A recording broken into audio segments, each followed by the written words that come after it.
Sound recording হচ্ছে হাইকোর্টে মামলা করেছে সাংসদ, তার নিরাপত্তা বিঘ্নিত, বিভিন্ন রকম যে কোনো গোপনীয়তা সেখানে নষ্ট হচ্ছে।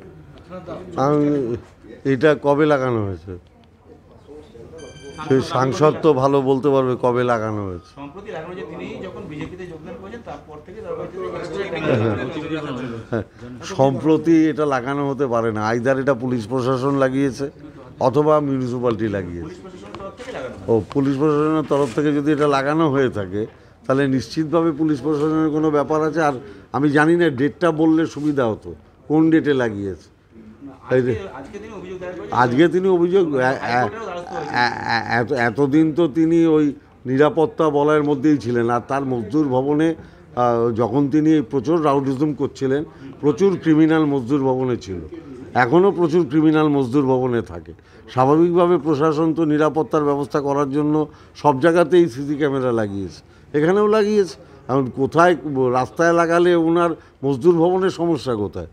যদি রাস্তায় লাগায় তাহলে ওনার মজদুর ভবনের সমস্যা কোথায়? কোথায় প্রাইভেসি বিঘ্নিত করে? রাস্তায় লাগালে প্রাইভেসি বিঘ্নিত হয় নাকি? স্বাভাবিক ব্যাপার তো, প্রশাসন দেখবে না ক্রিমিনাল ঢুকছে কি ঢুকছে না। কারোরই কোথাও এতদিন তো কোনো অসুবিধা হয়নি। প্রাইভেসি বাড়ির মধ্যে প্রাইভেসি নষ্ট হয় নাকি? যদি কোনো ভদ্রলোক কারোর বাড়িতে ঢোকে তার কোনো অসুবিধা আছে নাকি? কোনো ক্রিমিনাল ঢুকলে অসুবিধা আছে, তার মানে ওনার বাড়ি থেকে শুধু ক্রিমিনালদেরই যাতায়াত নাকি? কোনো নজরদারি হচ্ছে না। রাস্তায় সিসি ক্যামেরা লাগানো আছে, ওই অঞ্চলে প্রচুর খুন হয়েছে, ভাঙচুর হয়েছে, রাহাজানি হয়েছে, অনেকে বাড়ি ছাড়া হয়েছে।